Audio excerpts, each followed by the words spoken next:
భజన దానికి భజన. మీరు గొప్పోళ్ళు గొప్పోళ్ళు గొప్పోళ్ళు. ఏం గొప్ప దేని గొప్ప? సినిమా గురించి మాట్లాడాలంటే వన్ మ్యాన్ షో అని చెప్పుకోవచ్చు. కేవలం పవన్ కళ్యాణ్ యాక్టింగ్ మాత్రమే చాలా బాగుంది.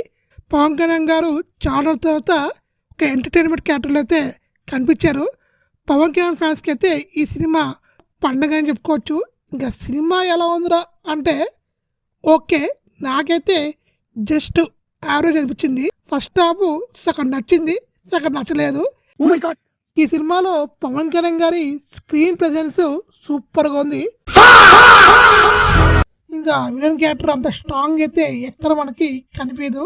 ఇక సినిమాలో హీరోయిన్ కోసం విలన్ కోసం కొంత ఫేమస్ యాక్టర్లు ఉన్నారు, వాళ్ళ కోసం వద్దు. ఎందుకంటే వాళ్ళ క్యారెక్టర్లు అంత గొప్పగా లేవు. జస్ట్ సినిమా అంతా పవన్ కళ్యాణ్ తప్ప వాళ్ళది ఏమీ లేదు. ఇంకా దేవిశ్రీ ప్రసాద్ సాంగ్స్ చాలా బాగున్నాయి. ఇంకా సినిమాలో ఫ్యాన్స్ కావాల్సిన స్టఫ్ అంతా ఉంది. ఇంకా సినిమాలో తమిళ ఇచ్చిన బీజిఎం అయితే చెప్పక్కర్లేదు. ఇంకా సినిమాటోగ్రఫీ, ఎడిటింగ్ ఇవన్నీ కూడా ఓకే బాగానే ఉన్నాయి.